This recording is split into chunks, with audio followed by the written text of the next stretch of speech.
Welcome to everyone who's joined, and on behalf of Sandia National Laboratories, thank you for joining us, and welcome to the first online National Speaker Series event, co-hosted by the Cooperative Monitoring Center. My name is Mallory Stewart, and I'm the MC for today's event.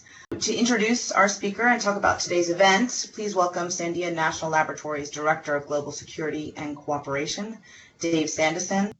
A few years ago, I had an opportunity to shoot a training video for Sandia's microfabrication facility, and I got a taste of what it's like to be an actor, and it's not so easy. Today, we're getting a taste of what it's like to be a live broadcaster, and that's not so easy either. So we appreciate you sticking with us, and we'll press ahead and hope for the best here. At the risk of forgetting somebody, let me start by thanking you, Mallory, Amir Mahogany, Cassie Gale, Sharon DeLand and Jen Miller from Sandia, and Jennifer Bavisoto from the State Department, who's working tirelessly to get us reconnected. We've practiced this multiple times over the last week and had it optimized to the point that we thought we could, and now we press ahead through the challenges that we have today.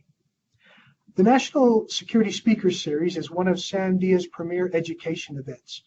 We host people from the government, from the military, industry, and academia to try and get a handle and better understanding on international and national security issues and emerging threats. And I'd like to say thank you to the National Security Speakers team for partnering with us and for continuing to provide these educational opportunities. My team here at the Cooperative Monitoring Center, the CMC, as Mallory highlighted, is honored to host this event as part of our 25 years of service to the nation. Dedicated in 1994, the CMC was Sandia's effort to engender cooperation in the international nuclear security community. It was created to demonstrate how technological collaboration can build trust and to provide a forum where people from around the world could explore scientific solutions to security challenges. One of the CMC's earliest successes involved a partnership with Israel, Jordan, and the Palestinian Authority. Long before today's security screening devices, the CMC worked with neighbors who had very different religious and political sensitivities to install explosives detections systems at the Allenby Bridge, which is also known as the King Hussein Bridge, on the border of Israel and Jordan. To this day, of order 1 million people and trucks cross that bridge each year.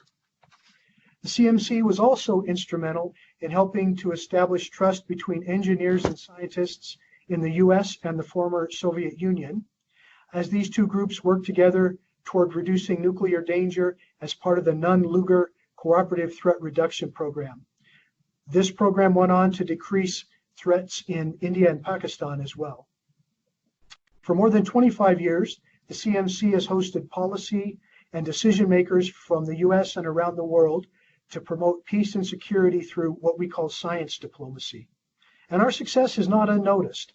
The CMC model has been duplicated by centers of excellence in Japan, South Korea, Pakistan, and the Middle East. Today, we celebrate the people of the CMC who apply cutting-edge science, engineering, and technology to strengthen international security, and we rededicate the CMC to its mission of science-driven collaboration for international peace and stability in the 21st century. Given our mission and vision, it's fitting that we're leaning into new technology, and that doesn't come without a price as we're feeling today. I'd like to thank you for being here to celebrate with us, celebrating the 25th year activities at the Cooperative Monitoring Center, or CMC. And Dr. Ford, I went over a couple highlights of key activities that we've had over the years. I'll send those to you in a short email afterwards so you can see what they were. And let me jump into thanking you for being the speaker for our 25th anniversary and also being Sandia's first national security speaker of 2020. The national security speaker being a very prestigious opportunity to address us as Sandians and others on the line on national security topics. Now let me introduce Dr. Christopher Ford, who will share his thoughts on nuclear security in his talk entitled Arms Control and Disarmament, adjusting to a new era. Dr. Ford was sworn in as Secretary for International Security and Nonproliferation on January 9th of 2018. He currently leads the interagency policy process for nonproliferation and manages global U.S. security policy in the areas of nonproliferation, arms control, regional security and defense relations, and arms transfers and security assistance. He is also performing the duties of the Undersecretary for Arms Control and International Security. For more than 20 years of public service, Dr. Ford previously served as Special Assistant to the President and a Senior Director for Weapons of Mass Destruction and Counterproliferation at the National Security Council. In 2006, Dr. Ford served as the U.S. Representative for Nuclear Nonproliferation, where he was responsible for U.S. diplomacy with respect to the Treaty on the Nonproliferation of Nuclear Weapons. He's a Harvard graduate, Rhodes Scholar, and Yale Law School educated attorney. He's the author of books on Sino-American relationships, Chinese worldview, and U.S. naval operations intelligence. And again, we're honored to have him as our CMC 25th anniversary speaker, Dr. Christopher Ford. Thank you very much. I hope that this connection holds up. It's a pleasure to talk to you guys, even if it is just on a slightly persnickety video link. This is it's a great occasion, actually, your quarter century at the center, and it's an auspicious opportunity to talk about some of the ways in which we see the future of things like arms control and disarmament diplomacy and that sort of stuff. So I thought what I'd do is walk a little bit through how we at the Department of State are thinking about trying to bring new thinking to bear on some of the challenges that we face in the present security environment, because they're quite formidable challenges, but we do think that diplomacy can contribute to them in very important ways. These are, as you all, of course, will well know, these are extraordinarily challenging questions. Matters of arms control and disarmament policy have long presented the policy community with very special challenges, in a sense. Weapons of mass destruction issues certainly raise existential questions related even to human survival, while simultaneously being linked to critical challenges of national autonomy and in some contexts, perhaps even national survival in the face of intimidation and potential aggression. So for all these reasons, these kinds of questions, of course, concern everyone, and they commonly raise very strong feelings, pointing in all sorts of different directions. So these are important questions, but they're also oftentimes very arcane questions. Certainly from a technological perspective, they sometimes involve lots of perhaps abstruse questions of technology or perhaps game theory, and some of these things can be difficult even for experts, and let alone non-experts, who can sometimes find them baffling and perhaps sometimes suspect that unwisdom can hide behind a sort of technocratic facade sometimes. So these things do tend to make the temperatures high, but they're also extraordinarily important and inescapable as matters for public policy. I would say that in historical terms, questions about how we approach nuclear weapons policy are, in a sense, still matters of human first impression. And there are also areas in which enormously consequential decisions must be made with radically incomplete information, which of course is frustrating and challenging, but in some respects it's also merciful. We, for example, don't have any control studies of what would happen if different courses of action were taken, nor, happily, I would add, any examples to learn from of failed nuclear deterrence and descent into nuclear warfare. There's an old anecdote that I love about the seminal U.S. nuclear weapons strategist and theoretician Herman Kahn, who was once being criticized by U.S. military officers who were unhappy at being lectured on nuclear strategy by a bespectacled, overweight, pencil-pushing, think tanker, civilian no less. And Kahn shot back to these macho officers, well, how many thermonuclear wars have you fought recently?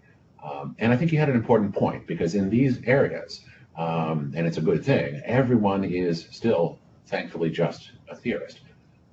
But that doesn't mean these issues are not incredibly important, and they're, of course, challenging ones even on the best of days. So I would argue that these kinds of questions are at their most acute and their most difficult at times of significant geopolitical change, to the degree that nuclear weapons policies make sense, they only do so in a particular context. And it's always important to bear in mind the context into which, and the security environment into which these questions are being addressed. And so the ways in which we adapt our approaches to the changing security environment is, in some ways, perhaps the most important and potentially consequential of decisions presented to statecraft at any time in public policymaking since the height of the Cold War. And so I think that's why it's really important for us to think through how we respond to geopolitical shifts. So what geopolitical shifts are we, of course, responding to, and why is this such a difficult challenge for the policy community today? I think we can get a feel for that if we look back maybe a generation or so to the early post-Cold War period. That was a time in which many expected geopolitics to be one of transnational or post-national opportunity, if you will. This was a time in which the great power contests of the world it was assumed could now thankfully be put behind us. And I guess you could argue that for a while that seemed like it was playing out and it was living up to that promise. Some politicians, of course, spoke about a new world order, while other scholars suggested that the resolution of the Cold War ideological contest had left liberal democracy as the only legitimate system and the presumptive end state of human governance. As we all know, Europe set about integrating itself ever tighter into variations of union and began to bring many of the former states of the Warsaw Pact and the former Soviet Union into its fold as well, as indeed did NATO at the same time. New agreements were reached to eliminate the majority of the nuclear weapons that the superpowers had aimed at each other for decades, and to prohibit entire classes of weaponry in some cases, and indeed to try to ban nuclear testing. Lots of these developments occurred sort of more or less overlapping with each other at the same time. Even the problems of the Middle East, at least for a while, seemed like they were on the mend, with longtime Israeli and Palestinian antagonists sitting down to talk together in the Oslo process, while even in Northern Ireland, Protestants and Catholics seemed like they were burying the hatchet. Free trade agreements, efforts by the international community to welcome China into the World Trade Organization and to bring it into geopolitical maturity on the assumption, at least popular at the time, that this was the way to make China into a more rule-abiding and responsible power. So all of these things were sort of happening at the same time, and it was to some degree assumed that this new world that we lived in the post-Cold War period was going to be one in which everyone sort of gradually ended up in agreement or in consensus upon some kind of a general, sort of cosmopolitan neoliberal internationalism. And it was a very optimistic time for all those reasons. Now, I'm not saying that era was a peaceful one. There were, of course, lots of problems that occurred around the world.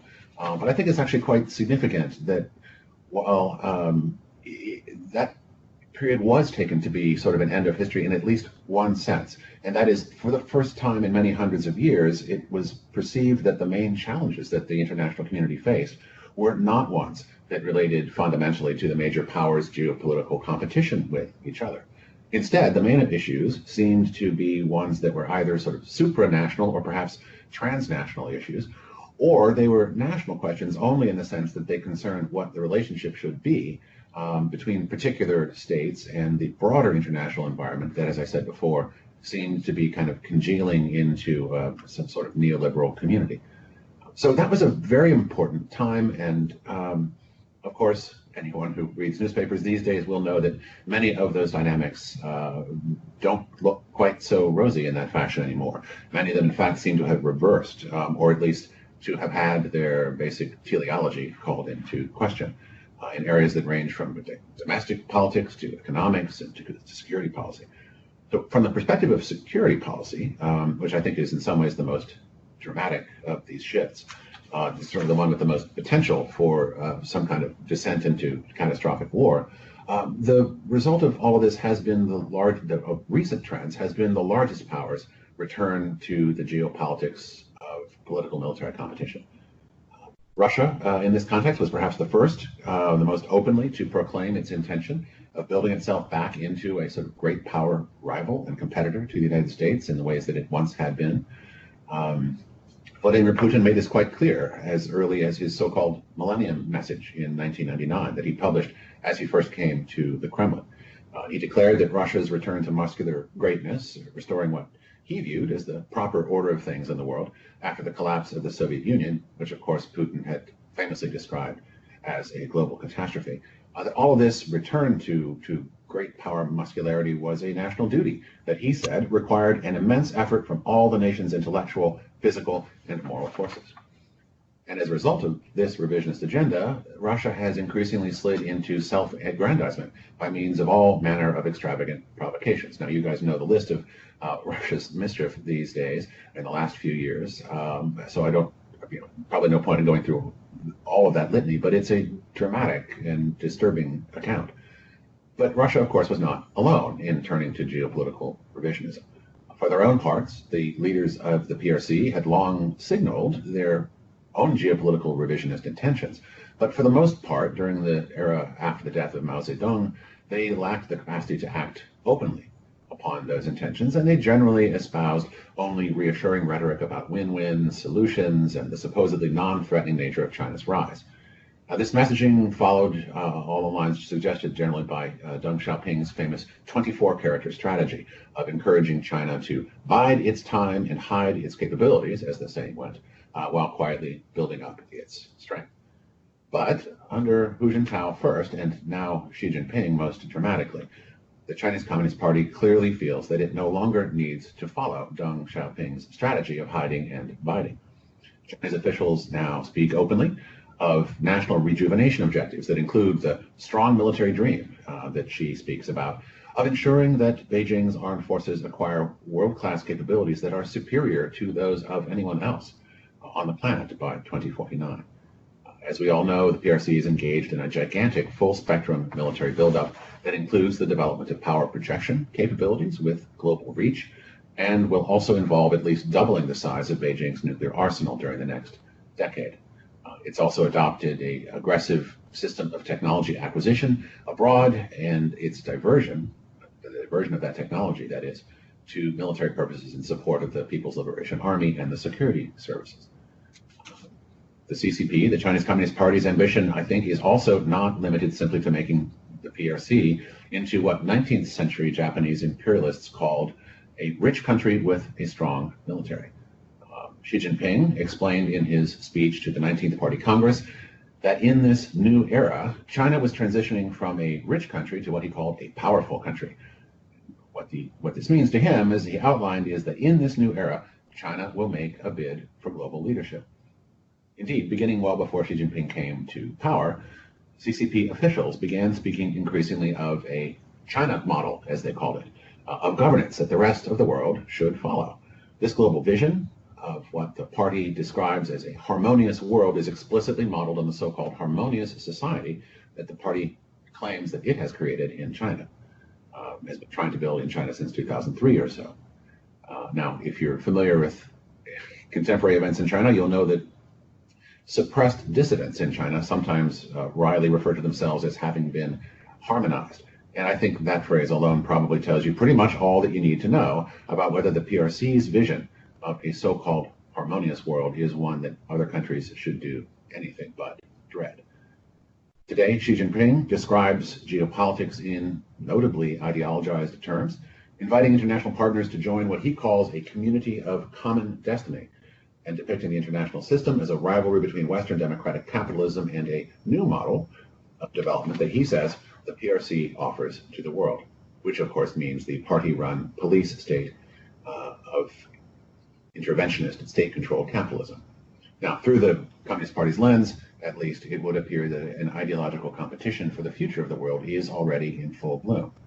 So that's the geopolitical context, and this is, of course, a radically different environment than the one that we all thought we were moving into in the wake of the collapse of the Soviet Union. And of course, in response to all of this, U.S. leaders have now joined the state competitive game as well to play catch-up.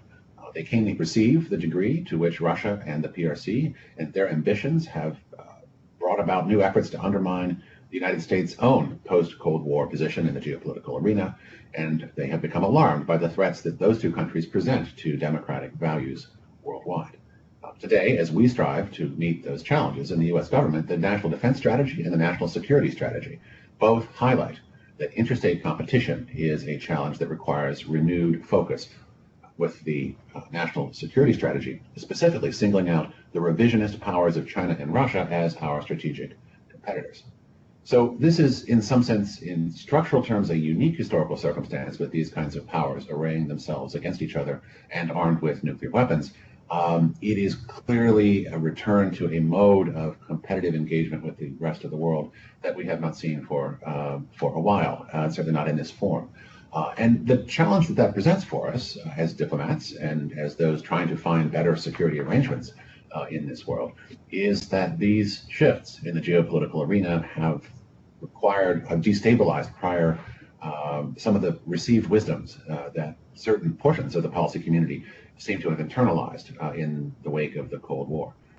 That's particularly the case in the arms control and disarmament arena, I would argue, where some seemed to draw the conclusion, for example, on the one hand, that we could now, in the post-Cold War era, just collectively will ourselves magically to a stable situation of nuclear disarmament without any concern for the details such as security or deterrence or that sort of thing. While on the other hand, some seemed to draw the conclusion in that same environment, going in the opposite direction, that the risks and compromises that are inherent in negotiated restraint had now become anathema. They were intrinsically asymmetric anyway, and that they were, by all means, just in any event, unnecessary in a unipolar world.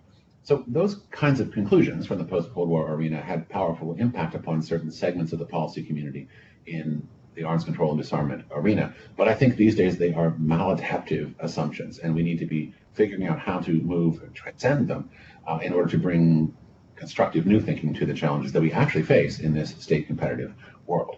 In my view, this new era will require new thinking, new models, new paradigms, and a new policy discourse that somehow manages to transcend those debunked verities from before, which makes this an extremely interesting and rewarding and exciting and challenging time in the policy community. Former U.S. Secretary of State Dean Acheson titled his 1969 memoir, Present at the Creation, in order to signal a sort of a reference to his involvement in American diplomacy during the seminal years in which an entirely new international system was built in the wake of World War II and with the onset of decades of U.S.-Soviet competition. I think if you were to write a memoir about the end of the Cold War and the arrival, I should say, of that would have been globalist, harmonious era that people seemed in many cases to expect, might perhaps be able to have a similar type of title about the world that they saw emerging at that time. But we are not in that world anymore, and we are on the cusp of something new. And it's an interesting question about how it is that we will be able to adapt our own thoughts and approaches and ways forward in light of those realities. Now, what are we doing about this? In the T family of bureaus at the Department of State, that is to say the ones that I'm currently responsible for, we are trying to build new approaches that are reflective of where the geopolitical environment has moved. Some of these approaches are taken at the more of the strategic level across the range of the entire U.S. government, and some of them are more specific to our particular arms control and disarmament field. But I thought I'd talk a little bit about them. It's my view that the Western policy community needs to, well, first of all, rediscover the fact that real strategy, as opposed to sort of an enthusiastic driving towards one's most desired end, irrespective of circumstances, real strategy requires the challenges of choice making under constraint. That's something that we didn't pay much attention to in some respects in the immediate post-Cold War period, when we stood astride a post-bipolar environment in our unipolar singularity, if you will. It's important, however, to remember that where we are actually in an environment of true competition with so-called near peers, the we can have it all attitudes of the old days are not necessarily going to work very well. So as we try to think this through, the National Defense Strategy, for example, explicitly admits this challenge and talks about prioritizing in response to overcome the sort of strategic atrophy that had taken root in our policy community before.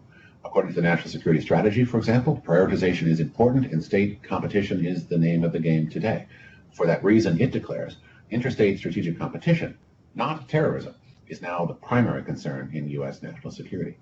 Now, it's not clear where all this goes, of course. It's way too early to tell where this new environment will, of course, all take us. And it's possible, for example, that our successors will look back upon America's years of terrorist hunting in the Middle East, for example, like some later observers looked back on Britain's Victorian wars. That is to say, as picturesque and interesting but controversial undertakings that were interesting and important in their own right, but that in some regards were perhaps distractions from and sideshows to the real issues that were going to decide the massive geopolitical confrontations of the following generation. Will we look upon U.S. warfare in the Middle East through that prism? I don't know. It's too early to tell. But I think it does illustrate the point that we may well be on the edge of a very, very important and perhaps enduring shift. So we are working to do what we can to meet the challenges of the present geopolitical moment. In some of our recent publications, for example, we have tried to sketch out what we are doing, the vision that we have for a conceptual framework through which our various pieces in this part of the State Department can be fit together into a vision of competitive strategy that focuses upon things like relative rates of progress between state competitors, rather than necessarily assuming an absolute teleology of victory, if you will. In a nutshell, our efforts promote U.S. competitive advantage and slow the development of adversary threat capabilities as best we can, so as to buy time in which diplomatic, political, and socioeconomic change can eventually soften the competitive harshness of the environment that we face. In such ways, we are trying to build upon the insights of the national security strategy and the national defense strategy in articulating a sustainable approach to competitive posture and to long-term success. So in the arms control and disarmament arena, we haven't shied away from pointing the finger at obsolete modes of thinking, modes of thought that the dynamics of current global security realities tend to make very problematic. I myself have pointed out, for example, some of the conceptual pathologies of those who are convinced, as I indicated before, that arms control and disarmament can be approached independently of questions of geopolitics and of security. At the same time, in another recent publication, we have described the traction that we think our message is gaining, that in a competitive environment of constrained resources in which our side does not hold all the cards and cannot realistically expect simply to run the board, there still remains real value in seeking negotiated restraints and measures to improve mutual confidence building and transparency, in a word, the classic work of arms control, even if such agreements, I should say, must be reached ever so carefully, of course, with scofflaws and scoundrels. So I think the cautiously supportive reaction that we are now getting across the policy community to these kinds of initiatives on disarmament suggests that we are indeed making progress in transcending the sort of conceptual pathologies of the past and beginning to build a common sense coalition, if you will, of serious thinkers from both the left and the right who are trying to hone in on these questions from the perspective of real world security and constructive progress. We were convinced, for example, by our own internal nuclear vision review in 2017 that prior approaches to nuclear disarmament were conceptually flawed and perhaps even counterproductive in the current security environment. And in light of that vision, we have been working to build a new disarmament discourse that marries the United States' longstanding commitment to its obligations under Article 6 of the Nuclear Nonproliferation Treaty, on the one hand, with a renewed awareness, on the other hand, a awareness of a renewed respect for and a renewed emphasis upon the need to address real-world security challenges if disarmament is to have a future. One of the results of this work, some of you may be familiar with, is the Creating an Environment for Nuclear Disarmament, or CEND initiative. Despite some delays caused by the pandemic, this initiative is now poised to begin substantive work along three distinct lines of effort in exploring potential ways in which the disarmament community can actually perhaps hope to move forward in realistic, security-aware ways. This is a dialogue that we've been building across the various chasms that divide the disarmament policy community, and this is critical. That kind of engagement across those chasms is, I think, the key to success, if there's going to be a key to success. And if you'll forgive me an analogy, those of you out of the labs are much better physical scientists than I will ever be, I am sure. But if you'll forgive the analogy, it strikes me that transformative chemical reactions tend to occur in the sort of center of mass, or the edge of a substance rather than at the center of mass. It's interactions at in the boundary zones that are actually the most interesting and the most transformative. And what we are trying to do is bring the boundary zones of the international community's various rivalrous bits and pieces of the disarmament arena together to talk about potential ways to bridge gaps and find their ways forward. And we hope that those catalytic reactions at those boundaries will provide us with the kind of creative thinking and policy insights that will perhaps allow us to move forward in ways that otherwise you would not imagine the present security environment being able to support. And I think the Cooperative Monitoring Center is a great example of this kind of thinking in practice. And I think that the quarter century of work that you all have been doing in analogous ways is perhaps a good role model here. Now, I think another manifestation of our commitment to meeting the needs of today's state competitive environment is our efforts to model and demonstrate a mature and realistic approach to arms control. This means pursuing verifiable agreements that meet our security concerns, such as the kind of next generation arms control that the president has called for in bringing both Russia and China to the table to prevent an arms race in the nuclear arena. So we are modeling the pursuit of good agreements that serve security interests and are verifiable, while at the same time we are demonstrating that we are willing to walk away from agreements that don't actually meet security interests, that are counterproductive, or that are flagrantly violated by their parties. We're doing these things at the same time, and that's a critical piece, because I think in order to be a real friend of arms control, you have to demonstrate that you take it seriously enough to not engage in it where it doesn't work, and to pursue it with great fervor and good faith wherever you can, and work to make it as constructive and valuable as you can. We now have a special presidential envoy for arms control on board here at the State Department, and we're working very hard to bring both Russia and China to the table in order to come up with a framework that will help prevent a nuclear arms race of the sort that threatens to emerge as a result of the build-up choices that both Russia and China in their respective ways are currently engaged in. So far, only Russia has responded to our invitation for such dialogue, but we are hopeful, in light especially of all of our obligations to pursue negotiations in good faith under Article 6 of the NPT. We are hopeful that the Chinese will soon join us in these kinds of discussions as well. And I would argue that both security and humanity, frankly, demand this. So that's the sort of traditional arms control route, which we're working very hard on moving forward. And in less traditional areas, for example, in technological domains where traditional approaches don't necessarily make a lot of sense for structural reasons, we are, as U.S. diplomats, also still on the cutting edge of efforts to develop critical global consensus on norms of behavior in these new areas, such as outer space, for example, areas of emerging technology, such as lethal autonomous weapons systems. We've already had a great success, or a great degree of success, in trying to build consensus upon such norms of responsible behavior in cyberspace as well. And this represents an important model that we are trying to build upon and to expand into other areas.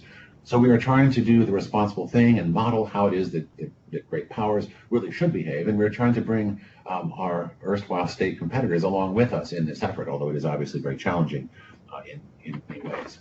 So that's the approach that we are taking to reorienting not just policies, but mindsets, if you will, in ways that are responsive to and appropriate for today's security environment.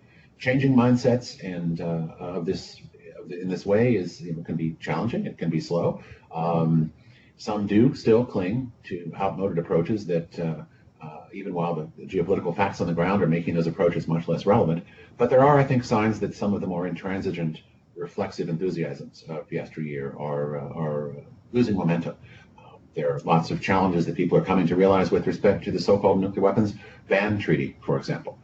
Its supporters remain unable to explain how that treaty's ineffective and polarizing virtue signaling actually meets nations' security needs and provides a viable path forward to overcome the divisions of the international community and drive towards a future of disarmament. Hopefully that treaty will continue to lose momentum, and more serious effort will continue to be invested in the kind of dialogue that it's actually necessary to have to overcome the things that divide us in the international community and to stand in the way of making some kind of disarmament progress. I hope that this kind of progress will continue, and that all the fringes of the arms control community and the disarmament policy community will continue to pull back from those crumbling received wisdoms of yesteryear, because those Humpty Dumptys are not going to be reassembled.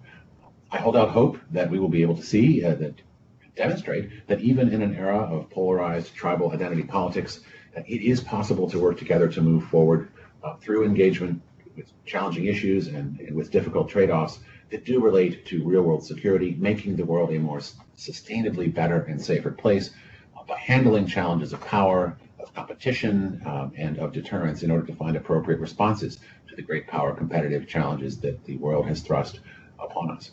So it's hard to say exactly where this all ends up, but I think it's clear that these security dynamics present us with new territory, but it should be obvious, I think, that there can be no going back to yesteryear's conventional wisdoms, and that this insight should guide us in trying to find a way forward. That's what we are trying to do in the Department of State. That's where I think diplomacy can help lead the world to a better place.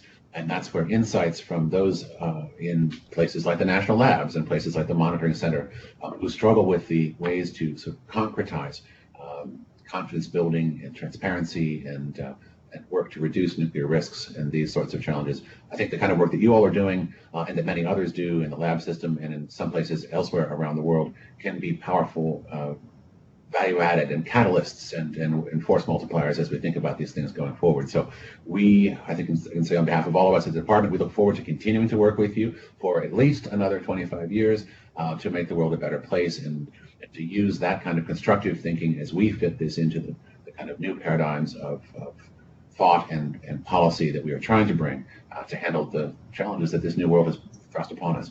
That is a very broad outline of some sweeping issues, but I hope the passion that we feel for it is visible in what I'm trying to convey to you all. And I very much look forward to talking about these issues with you over our Q&A over this video link. So thanks for having me. It's an honor and a pleasure to talk to you. And let's begin our discussion. If we could perhaps move to the off-the-record portion. We will put my remarks, the written version of my remarks, onto the State Department website in some form. If you want to see the sort of text of all of this. But if we are able to do the Q&A off the record, I can assure you it'll be much more interesting if I am not on the hook for every single word that leaves my lips in public. So